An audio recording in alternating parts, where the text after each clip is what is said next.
Hello and welcome. This is Dawn with another video for Picket Studios. Now, if you've seen their recent release, you know that they have a lot of African safari type themed products in it. And one that particularly stood out to me was this Hi Hey Hello giraffe. Now, I've seen a lot of pictures of these watercolored rainbow giraffes online, and I immediately thought, I wonder if I can get something similar with this stamp set. Now, I want to do a more simplified version, something that is definitely inspired by those images, but it's obviously not going to be as detailed, and I wanted something that was very easy to achieve good results. So I'm going to go ahead and use this large giraffe head, and we're going to be doing some multicolor inking. Now you could do like browns and blues, or oranges and yellows and reds. You can pick your color palette. I figured for my first rundown, I would just go easy and choose rainbow, right?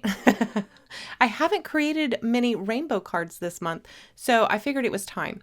So here I've got my Misty, I've mounted my stamp, and I'm going to be using Distress Oxides. I'm going to start off with Picked Raspberry, and these mini paper pouncers, are they the pint-sized paper pouncers? I think that's what they're called. Everything will be linked below if you're interested in anything that I'm using in today's video, so you'll be able to find that in the description box. But the pint-sized pouncers are perfect for applying ink to your stamps. I don't know if you've tried this.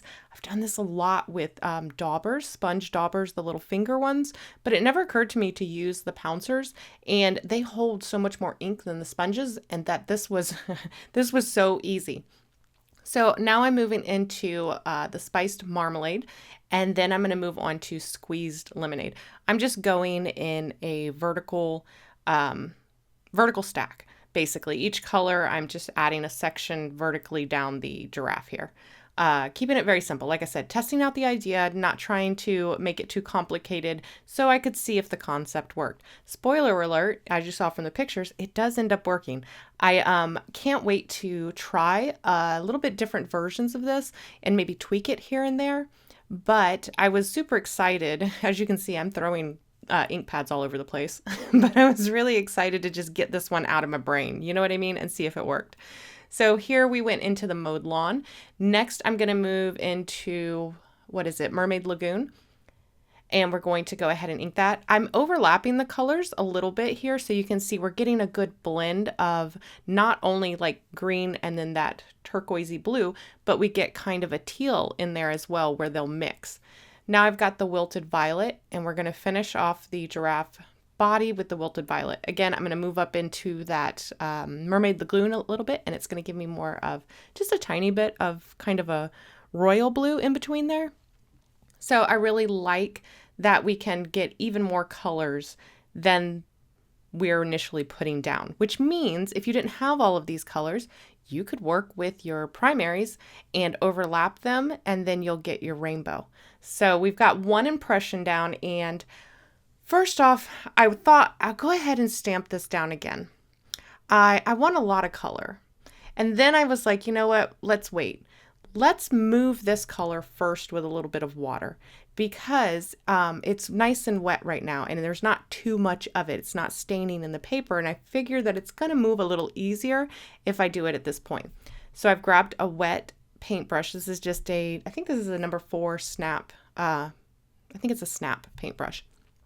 And so I'm using just a little bit of water, and I'm moving some of that ink around. You can see that I'm dabbing off any extra water on my paper towel so that I'm just using a damp brush. I'm not pooling water onto the paper, so it's not puddling.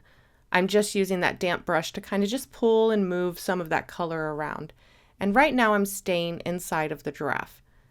I don't want to completely obliterate everything. I just want it to begin to flow a little bit. And you know, I just thought I should point out that we are not even 4.5 minutes into this video, and this is where we're at, and I'm working at full speed right here. Real time, full speed. Well, I am kind of going full speed. You'll see I'm tossing some ink pads around. I don't know why I was in such a hurry. I feel like I was pressed for time, but it's just an incredibly quick technique. That just goes to show you 4.5 minutes, and I'm at this point. Okay, so now that we've blurred a lot of those lines with the water, we want to come in and reinforce those crisp lines again. So I'm going to go ahead and ink the stamp up again using the exact same technique as we just did with the same colors in the same order. So we'll go ahead and sponge those on, and then we will just stamp again. And when we open it up this time, you'll be able to see that we have a much more intense, crisp color again. So now it's time to add that color bleed outside of the giraffe. So I want to make it look like the colors from the giraffe are just kind of flowing out in a very organic way. So I'm going to zoom in here so you can see closely what we're doing. I'm going to take a wet brush, and this time I'm going to use significantly more water than I used previous.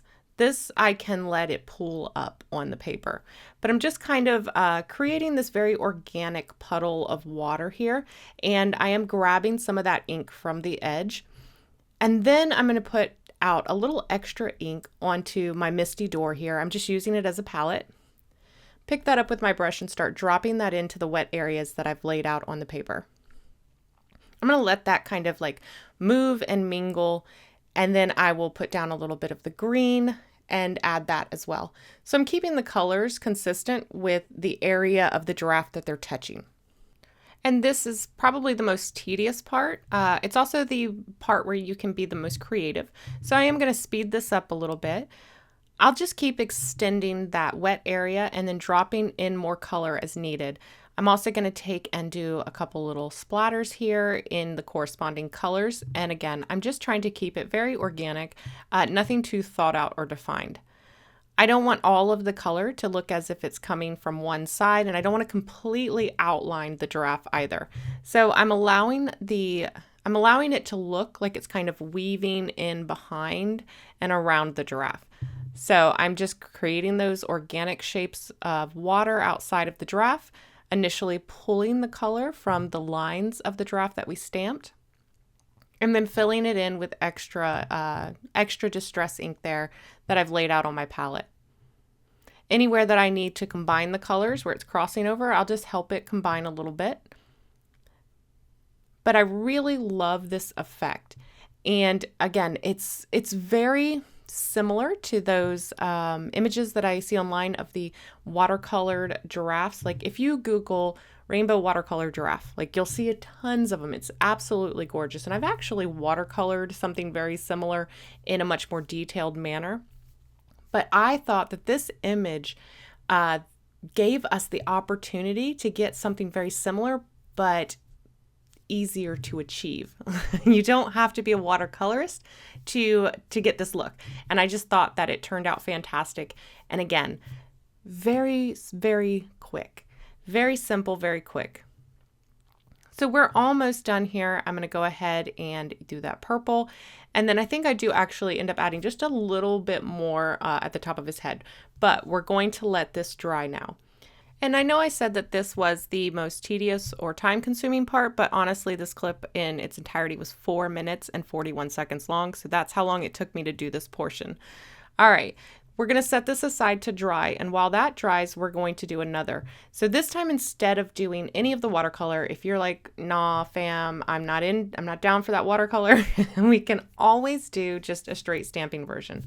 So I've, again, left my stamp here on the platform because we're going to use this later on our other card after it finishes drying. But in the meantime, we can go ahead and stamp out another one of these. So just like before, exact same steps. We're going to ink up our stamp with our pint-sized pouncers and our Distress Oxide inks in rainbow order. And this time I'm using hammermill paper. Now I'm trying the hammermill paper that I've seen a lot of stampers recommend this paper, and I'm going to reserve my thoughts on that for right now. I have one thing that I noticed that kind of irritated me that I don't have with my Nina, but I'll tell you about that here when we get to it. It does stamp beautifully. Those colors are so vibrant. And oxide usually has kind of this chalky finish, but this coating on this paper, I don't know if it's the coating, but it's a little bit smoother, just a little bit smoother than the Nina, and it does stamp very vibrant. However, I still want very deep coverage on this, so I did stamp this twice, and now it's time to add that little something something. All right, so I've cleaned off my stamp and now I'm treating my paper with a anti-static powder tool here, and we're going to add some sparkle embossing because, I mean, sparkle and rainbow, they just kind of go hand in hand, right? Our other card is going to be more matte. This card, we're going to put all the sparkle on it. So I've cleaned off my stamp. I'm inking it up with some clear embossing ink. We're going to stamp that right over our image. Now, remember, we've kept our paper in the same place. We've kept our stamp in the same place. We've not moved this between any of the cards, so we know it's going to line up perfectly. I'm going to go ahead and pour on some Wow. This is the clear sparkle embossing powder. I'll knock off the excess and then I will melt this with my heat tool. Now, one tip I can give you, when you're using sparkle embossing powder, I always shake the jar before I apply it. And when I'm sprinkling it onto my image, I kind of shimmy it from side to side instead of just pour it. I really want to make sure that that glitter is very well incorporated into the mix. All right, so once it's all melted, we're ready to go. I did try to capture this on camera. The glitter, the sparkle is always so hard to capture on camera, but I did my best. It is not doing it justice here. Trust me, you guys. This is absolutely gorgeous in real life. Okay, so off camera, I went ahead and heat embossed our watercolor giraffe with just clear embossing powder. And this helps to take away that kind of chalky finish of the oxide inks and really give us a richer color. So here they are side by side, and now it's time to turn these into cards. So for that, we're going to be using the new Happy Birthday word die set here. I'm going to use this small birthday. The large happy is too large for this particular card. It would end up covering up our giraffe. Now, alternatively, I guess I could die cut the giraffe. There is a die available for this stamp set, but I have a solution for that. So I'm going to die cut the birthdays here from glitter cardstock. Now I'm going to cut one from black and I'm going to cut one from white. Spoiler alert, I don't end up using the white glitter, but it is a beautiful glitter paper. And this birthday die, the word itself is so thin, so delicate, so detailed, but yet it cut beautifully and easily, even through this glitter paper. So I was super impressed with that. I was worried about it. I didn't know if it would cut through, but I had no problem cutting this through and releasing it from the paper there. Now, I could have used the black glitter paper for both of the cards, but I wanted to switch it up a little bit. So I thought it looked best over here on our cleaner version. So I went with that. And then I had also, like I said, die cut the white glitter paper, and I'll eventually end up changing that. Now for the happy, we're going to replace this large scale with this smaller scale. This is the Pinking Shear A2 cover plate die, and it has a full alphabet and, well, an alphanumeric set inside here. And it's the exact same font that's used on those large word dies that Picket Fence has released quite a few of. So we're going to die cut this from that glitter paper as well so that we can spell out happy. And I'm just going to line it up with what's left of this glitter paper so I can just make sure to capture the letters that I need. So I cut it out the first time to make sure I captured the H-A-P-P. Actually, that's an H-A-B-P. I just trimmed down that B because I'm lazy and I didn't want to cut another whole plate. So then I cut it again just to capture that Y. Now, you're probably wondering, like, Dawn, how are you going to glue down all of these finicky little letters? Well, let me show you, because I came up with a super easy trick. And so this is what I landed on for both of the cards as far as the sentiment goes. And I'm going to show you how I adhered these to make sure that they were perfectly straight and to save myself the frustration of trying to get them lined up and spaced correctly. Okay, so you can see here that I've laid down a very high contrast black and white grid mat, and I'm going to lay down a grip mat on top of that grid mat. So the high contrast is going to allow me to be able to see the grid through that sticky mat. And I'm going to use this to line up my letters while the grip mat there holds my letters in place. So I've picked out a baseline here, that very visible, thicker white line there. And then I'm going to use my tweezers to line up my letters right on top of that line. So again, I'm using the larger white line as my baseline, but then I can also see these vertical lines that will help me keep my letters properly spaced and straight up and down so they don't start, kind of going cattywampus.